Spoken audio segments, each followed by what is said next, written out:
Good morning, everybody. Hello. Welcome to my webinar today. My name's Amanda Chadwick. I'm a senior speaker at Peninsula Business Services Limited.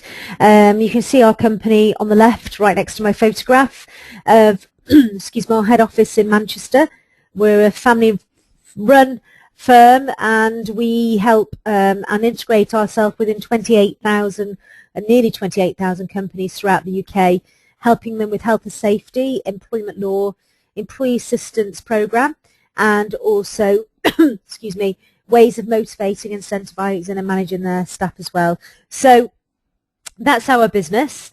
Just to point out straight away, really, with this presentation, if you've heard me before on any of my webinars, excuse me, on this particular webinar, I have actually put a lot of information in the slides for you, and this is because we are talking about redundancy, we're talking about layoff, we're talking about shortage of work. So it's quite a factual webinar today.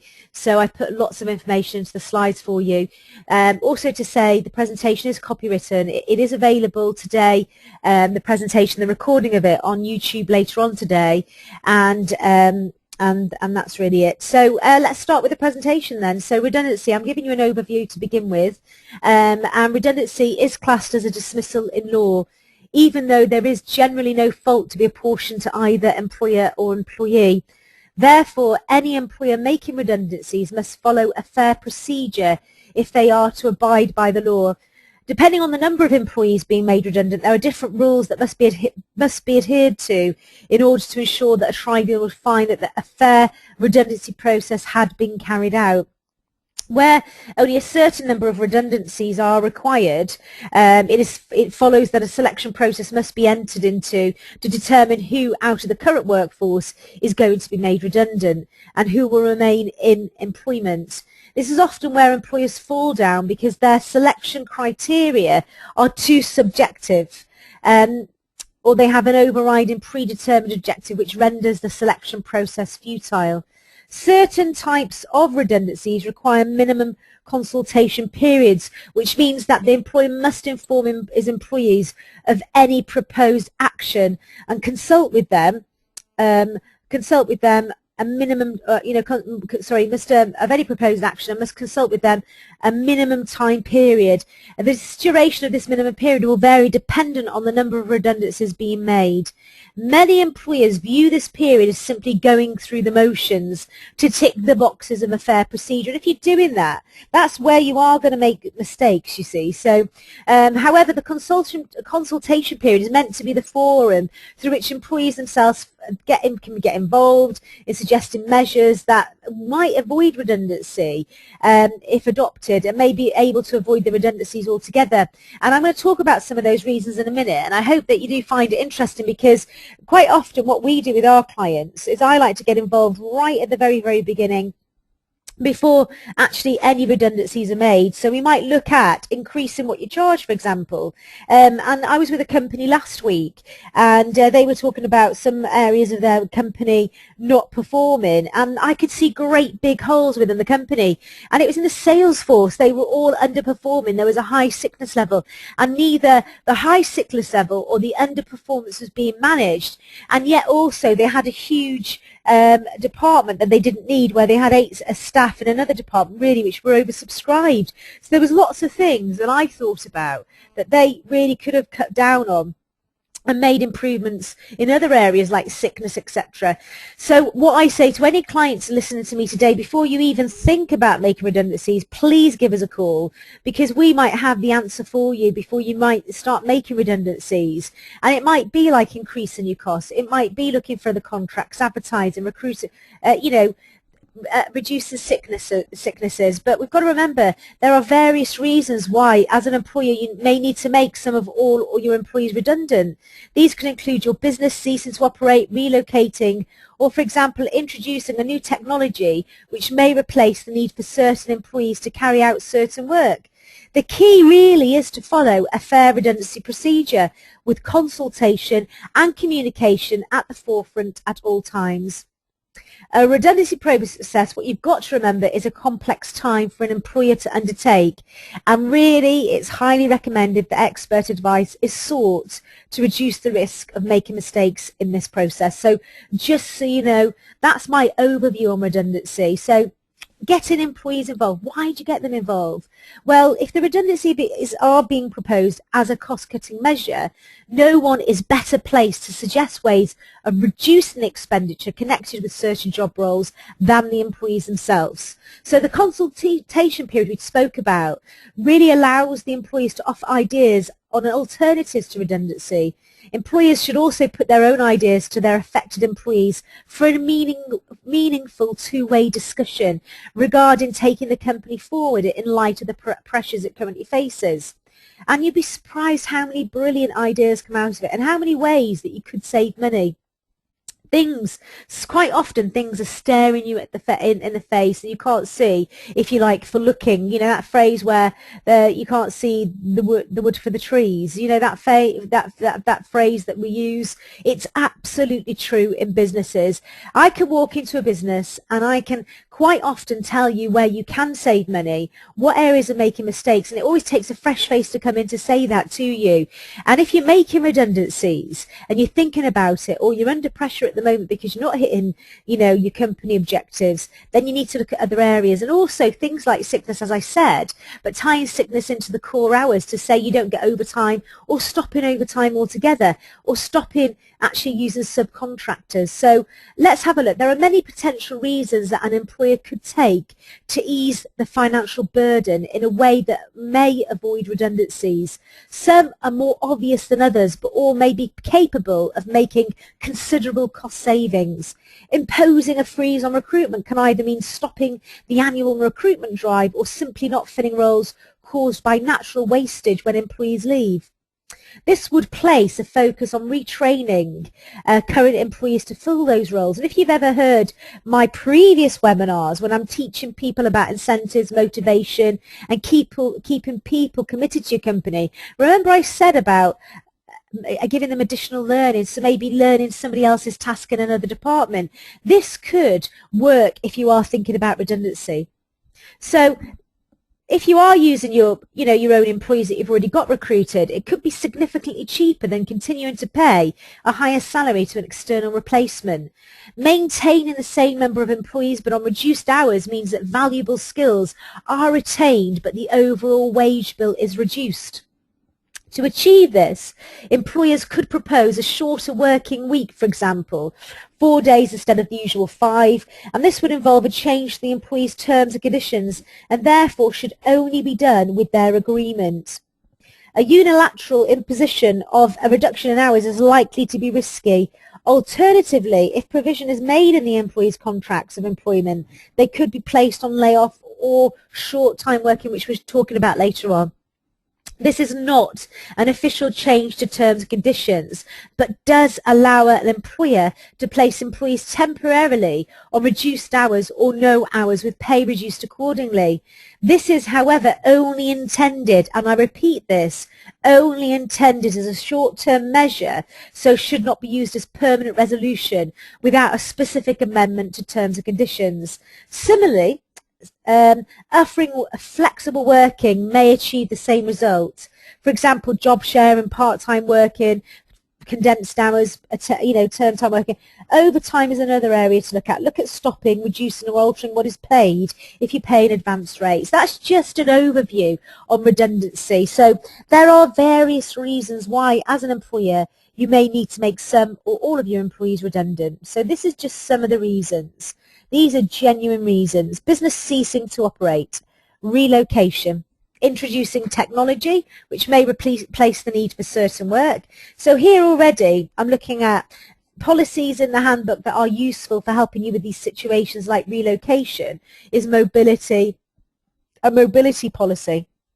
Introducing technology, which may replace the need for certain work. So training again, capability policies there. A lack of funding, a lack of work carry out the business they're employed for, carry out business in the place where they're employed, need them to carry out work of a particular kind. And remember, for a redundancy to be genuine, you must demonstrate that the employee's job will no longer exist. So, compulsory redundancy, this is when you make the decision to have compulsory redundancies. You must identify which employees you will be making redundant. Be careful, make sure you select people fairly and do not discriminate, okay? Protected characteristics here. Remember, race, gender, gender reassignment, age, etc. We've spoken about this in previous webinars. And disability. You should always consult employees in a redundancy situation. If you don't, any redundancies you make will almost certainly be unfair and you could be taken to an employment tribunal. So, non-compulsory redundancy. This covers voluntary redundancy and early retirement. Well, voluntary redundancy is where you ask employees who would like to volunteer for redundancy, because you're looking at those, okay? And you'll get the person putting their hand up who's got the longest length of service, you know, bored with the job and knows they're on a big package payout. So, you get those people first. Then select those, you know, to be made redundant. That's if you want those people, but generally that's what you get. But you might get somebody saying, actually, I've got a partner who's poorly, I look after a relative now, and then, you know, they volunteer that they want to be made redundant. So voluntary redundancy is where you ask employees who would like to volunteer for redundancy, then select those to be made redundant. Have a fair and transparent selection process in place, and just because someone has volunteered doesn't mean that they will get selected. And then we've got early retirement. This is where you offer employees incentives to retire early. You can't force anybody. Used as an alternative to voluntary redundancy, the offer must be made across the workforce and don't single out specific individuals. So what we would consider fair selection criteria, and remember, I am giving you an overview. I cannot emphasize how strongly with redundancy, with layoff or shortage of work, that you crucially seek advice, because if you get it wrong and you get it wrong badly, you'll end up in a tribunal. So this is the fair selection criteria. We're looking at skills, we're looking at their qualifications, their aptitude, their standard of work, their performance, attendance, disciplinary records. This is what we're looking at as fair selection criteria, and you should have a point system in place for this, okay? Now, points here to remember: if you'd listened to any of the webinars that I speak of, or if you are a Peninsula client, you'll know that you should be doing appraisals, you should have key performance indicators in, and you'll have known about people's qualifications. You'll know about their standard of work already. You'll know about their performance if you've listened to my webinars before and you've taken on board what I'm saying. So this should be fairly much easier for you, because you'll already have those things in place. Beware, though, only select employees based on length of service. Remember that. Do you remember the olden days? The last in, the first out. If you can justify it, otherwise this could be indirect discrimination if it affects one group of people more than another. You shouldn't rely solely on length of service as your only selection criteria. This is likely to be age discrimination, so be very, very careful of this. So unfair selection criteria. So some selection criteria are automatically unfair. So remember, that's automatically unfair, okay? Not just they've got to prove that it's unfair, it's automatically. You must not select an employee for redundancy based on any of the following reasons. So pregnancy, including all reasons relating to maternity. So sickness for antenatal appointments, for example. You know, I've seen that used. It's ridiculous. Family, including parental leave, paternity leave, birth and adoption leave, or time off for dependents. So be very careful of this one. Time off for dependents can fall into absenteeism, but when we're looking at criteria, make sure that's taken out of the equation for redundancy. Acting as an employee representative, acting as a trade union representative, seeing it as an opportunity to get rid of somebody you think might be a troublemaker. Joining or not joining a trade union, being a part-time or fixed-term employee, their age, disability, gender reassignment, marriage and civil partnership, pregnancy and maternity, race, religion or belief, sexual orientation, and remember pay and working hours, including the working time regulations, annual leave and the national minimum wage. These are all reasons for unfair selection criteria. So Alternatives to redundancy. Redundancy is always a last resort, especially for me. I always think that's the last route I want to go down. I want to exhaust and look at every avenue possible for the company that I'm working with. I always say let's look at all alternatives and ways of cost cutting before we consider redundancies. I like to be involved at the very beginning, as lots of employees think of redundancy as their only option. And sometimes when you've had so many things go wrong, maybe you've been hit by the floods, you've been hit by lack of contracts, you've been hit by, funding issues, you feel so negged out that maybe you're not going to look at other options because as far as you can see, there's no other light at the end of the tunnel. And when somebody comes in with a fresh approach and gets involved at the very beginning, they can make a company feel very positive that this isn't the end of the road for this company. Redundancies might be an option, but here's another few things to consider. Voluntary redundancy. Early retirement. Somebody might absolutely grab your hands off early retirement. Somebody might be thinking, you know what, I'd love a voluntary redundancy. The amount of people I know that say, oh, I'm hoping to make me redundant and I'll get a nice big payout. And they see it as a fresh start. And it can be. I think in lots of situations, if somebody is volunteering for redundancy, they want it and it is a fresh start for them. And they'll leave not in a negative way, but in a positive way anyway. So voluntary redundancy, early retirement, seeking applications for existing staff to work flexibly. Various alternatives are available. So laying off self-employed contractors or freelancers, but we'll beware here, right? There's two things I want to be aware of here, right? First of all, seeking applications for existing staff to work flexibly. So somebody says to you, well, actually, maybe you don't have to make some people in our department redundant because I want to work part-time. Another person says, I don't mind cutting my hours and I don't mind starting work at 11 and finishing at 3 so that I can get the children to school and then I can get home, in time for them. And I've always wanted to do that. And now you're actually offering it as an opportunity. I want to put my case forward. So you might get lots of people that suggest certain things for you, but remember, you can't force them, but there are various alternatives, but remember to change their terms and conditions and follow the right route if they are changing their terms and conditions at their request, yeah? Or laying off self-employed contractors and freelancers. I was actually at an event on Friday where I was speaking about pensions up in the Lake District, and it's amazing how many people you speak to afterwards and they come up to you and they're very concerned about their workforce status. At every face-to-face event that I do, I always get at least 3 people that come up to me afterwards and say, I'm not sure if I've got people that are self-employed or they're an employee, I really don't know, or they're a worker. So, and you only find out whether they are a worker or genuinely self-employed or full-time when you try to get rid of them or you try to make them redundant. So always keep on top of what your workforce status is. Are they self-employed? Are they genuinely self-employed? Do they invoice you for their work? Do they work for other people? Do you not pay training? Do you not organise training for them? And could they send somebody else in if they couldn't come in themselves? You've got to look at all of this, okay? So lay off self-employed contractors, freelancers, beware of their workforce status, okay? And stop using casual labour, restricting recruitment, putting a ban on it, reducing or banning overtime or linking it to the core hours in contracts anyway, saying you don't qualify for overtime unless you meet your core hours in 1 month, end of. Filling vacancies elsewhere in the business with existing employees. We spoke about that earlier on. Short-time working or temporary layoffs, or looking at sickness as well and how you can reduce sickness and absenteeism. So that's alternatives to redundancy. Offering of alternative work. Even if you've selected someone for redundancy, you can still offer them alternative work. Valid offers should be unconditional and in writing and made before the employee's current contract ends. It should show how the new job differs from the old. The job must actually be offered to the employee. They shouldn't have to apply. I see this all the time. People say there is a job available, you have to apply for it amongst other people. No, they won't, okay? You must make the offer unconditional and in writing. They shouldn't have to apply. The new job must start within 4 weeks of the old job ending. Employees who accept an offer of alternative work are allowed a 4-week trial period. So don't just say, once you take it, that's it. There's a 4-week trial to see if the work is suitable. If you both agree that it isn't, they can still claim redundancy pay.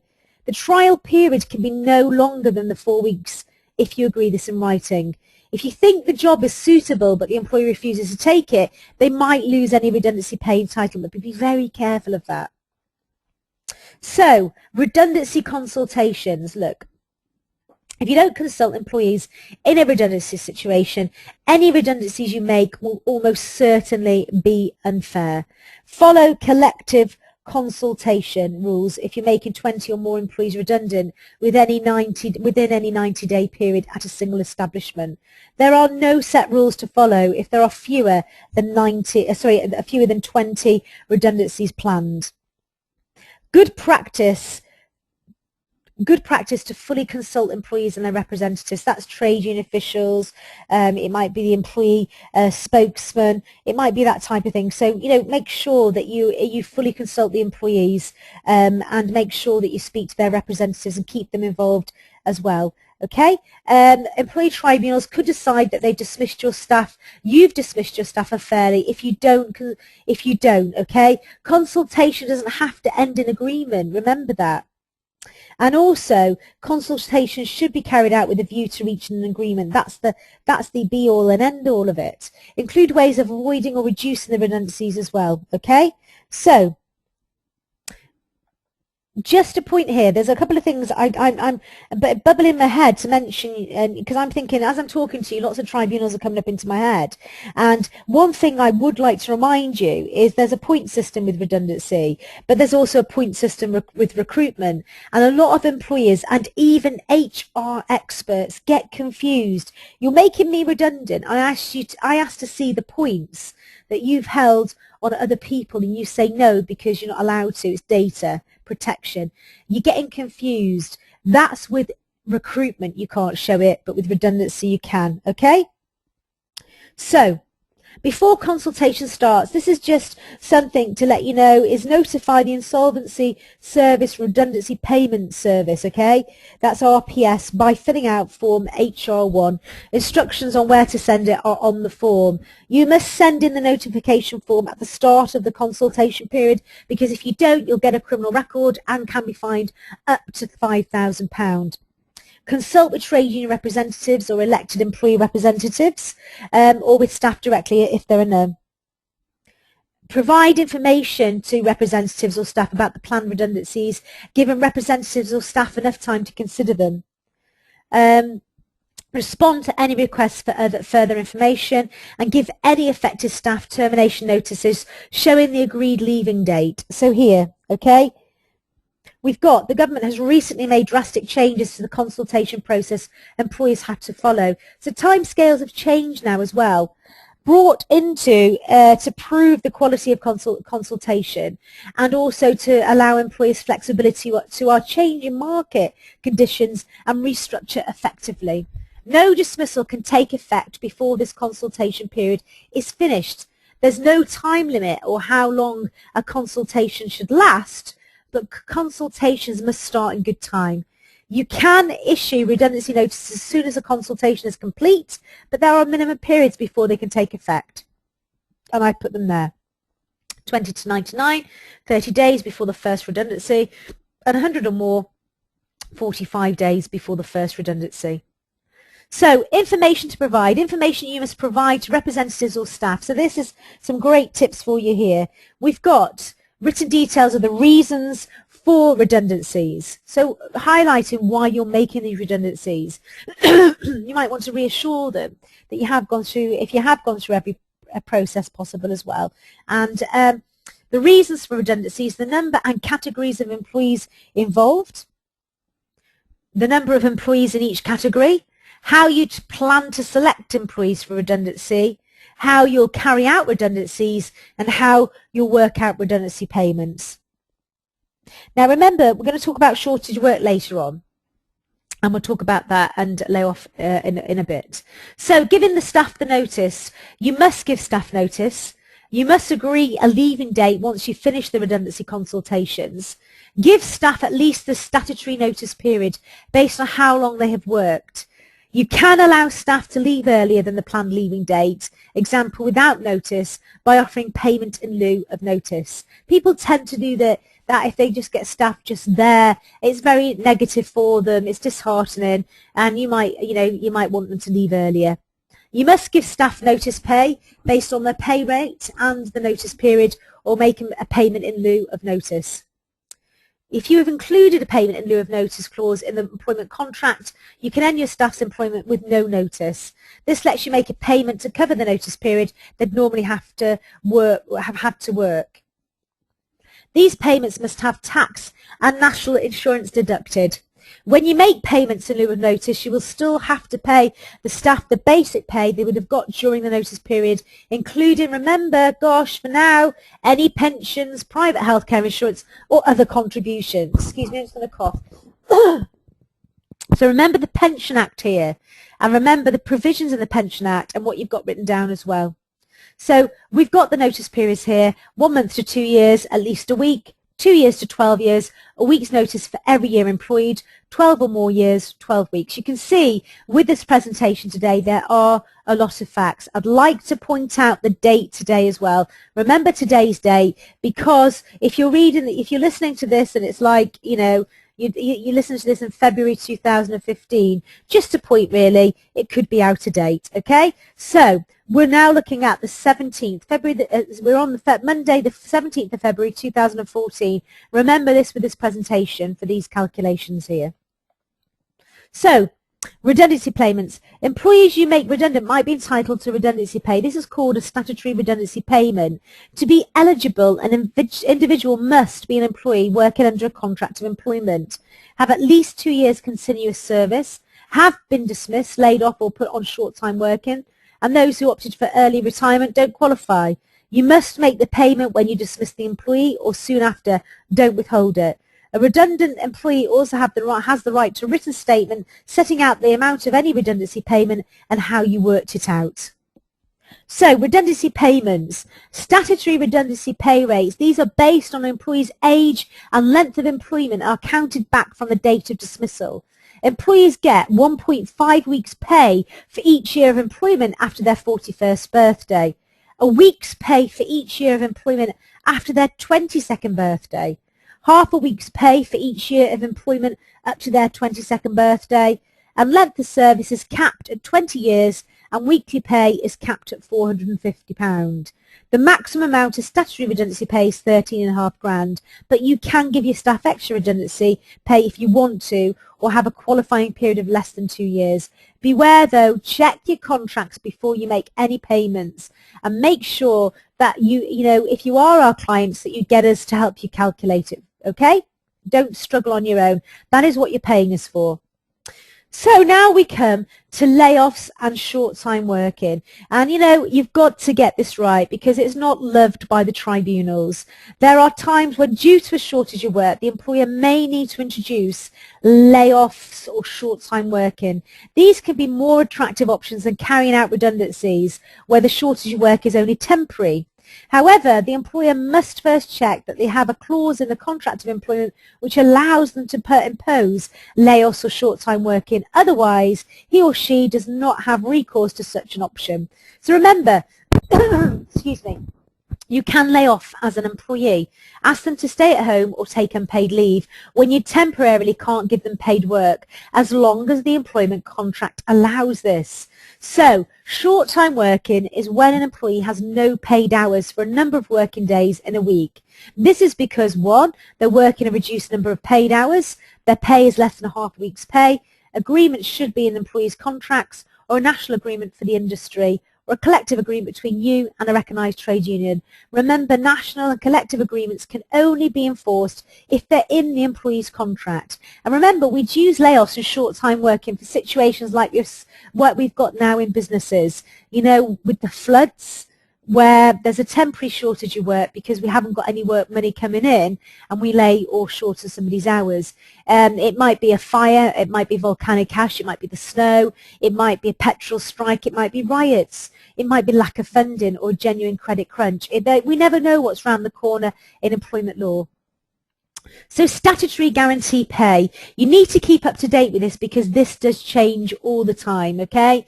Employees are entitled to these if you don't provide them with a full day's work during the time they're normally required to work. The maximum payment is £24.20 a day for 5 days in any 3 months, i.e. £121. If employees usually earn less than £24.20 a day, they'll get their usual daily rate. For part-time workers, the rate is worked out proportionally. But remember, what I would say here is when you are putting somebody on a statutory guarantee pay, you're laying off or shortening their hours, they can claim benefits. So you provide a letter that they can take to the benefits agency. And remember, employees can claim a redundancy payment from you if the layoff or short-time working runs for longer than 4 consecutive weeks. A series of 6 or more weeks with not more than 3 consecutive weeks in a 13-week period. And they must give you no written notice in advance that they want to make a claim. You don't have to pay if they'll return to normal working hours within 4 weeks. So you can see, for somebody who's laying staff off for less than 4 weeks, this is a great business respite. So I've had a question here about shortage of work, and I've included it. And remember, as I said, a lot of writing in these slides today. I can't avoid it because it's so factual, this presentation. So the question I had was, what clause or clauses can I include in my staff's contract of employment to enable me to reduce their working hours if the company is facing serious difficulties to get work without jeopardising the interest of the employee? How long would I give them before I take action? Excuse me. So, as I said before, many employers include clauses in their contracts of employment to cover this specific situation, commonly known as a layoff or short-time clause. Both layoff and short-time can be utilised by an employer when work volume is temporarily either much lower than normal or when there is no work. The ability, excuse me, I certainly have a bit of coughing today. The ability of an employer to place employees on layoff and short-time working must be included in the contract of employment as an agreed term. A week of layoff means providing employees with no work at all. Short-term means reducing the employee's hours so they can still perform some work, but this is less than the normal contractual hours. Pay in both situations is reduced according to the number of hours worked. Where eligible, employees may be entitled to statutory guarantee pay. If your current contracts do not include clauses enabling you to use layoff or short time, you cannot simply insert it without your employee's agreement, because it would constitute a detrimental change to their terms and conditions. Big warning there. What you are effectively doing is giving yourself the power not to pay them for a period of time when work is low. If you impose this clause without their agreement, you will be effectively, unlawfully making a deduction from their pay. This would entitle the employee to bring a claim to employment tribunal, and it is highly likely they would be successful, and you would be ordered to reimburse the employee or employees the amount of money they were due under their contract of employment, regardless of the fact that they did not perform any work on those days. In extreme circumstances, the employee could take the deduction as an action which they deem to be so severe in nature that they feel their employment contract has been breached by you, excuse me, entitling them to leave and claim constructive unfair dismissal.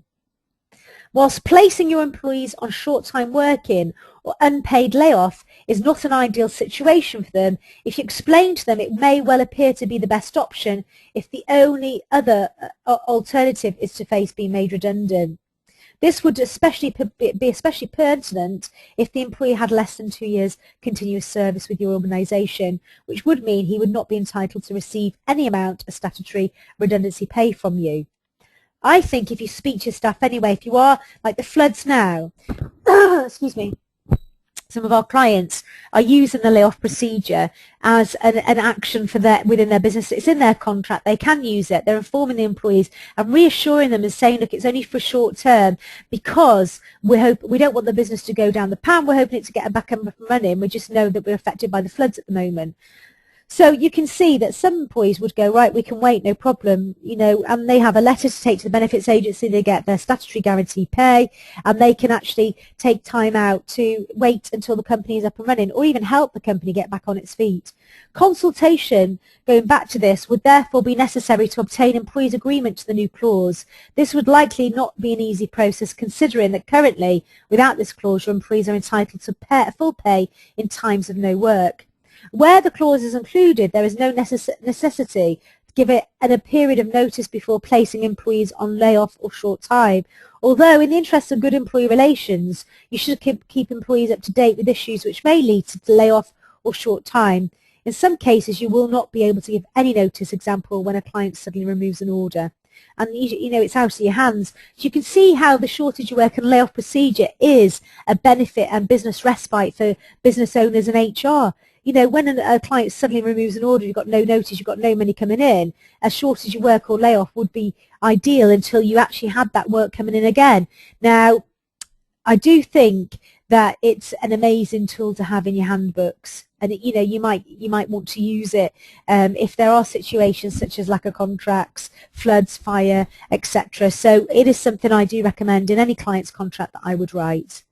So let's just talk about it again for a second. If you are starting a new company, then you could include the layoff short time clauses from the start, meaning that employment is being offered on the basis that layoff or short time may be utilised when necessary. No consultation on the inclusion of the clause would therefore be necessary because the employee would be able to decide whether to take up employment with you on that basis or not. If you are considering this measure with your existing employees who do not currently have a layoff or short time clause written in their contract, you may still be able to implement it without risk of being taken to tribunal. Clients of ours, please always consult with us anyway. We can help you through every step of this and give you, as I said, with shortage of work, layoff, condensed hours, changing people's terms and conditions. That's what you're paying us for. Please don't try and handle anything like this on your own. This would be the case in the situation where you could argue that your ability to place employees on short time or unpaid layoff is an implied term of their employment. An implied term is a term that is present in the contract of employment which has not been specifically written down or expressed in words. For these purposes, it is useful to remember that referring to an employee's contract of employment does not refer solely to the document containing their terms and conditions. The notion of a contract includes any term agreed on, verbally or written, including agreements that are not included in written documentation.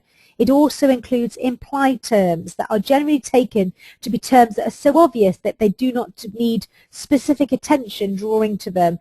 There are certain industries, including manufacturing or construction, where peaks and troughs of work are so inherently accepted as part parcel of the job that it could be said that the necessity to use layoff or short time is so obvious that it's agreed between the parties without being included in the written contractual documentation. However, I like it written down, okay? So thank you so much for listening to me today. I hope that you've enjoyed this very staid, I'd say, webinar, very factual, a lot of information to take in because we are talking about redundancy here, shortage of work and layoff. My slides will, my recording, and slides will be available on YouTube later on. You can't print them off on YouTube. It's www.youtube.com/PBS press office. You can contact me on email if you'd like to speak to me about any aspect of my presentation today on amanda@peninsula-uk.com. And if you'd like to speak to me personally or Lee, and you want us to speak to you about any issue that you're experiencing with layoff or shortage of work, or you'd like us to come and see you for free, contact 0161 827 9915. Remember to always quote webinar number 48. Thank you so much for listening to me, and I hope to speak to you again soon. Thank you.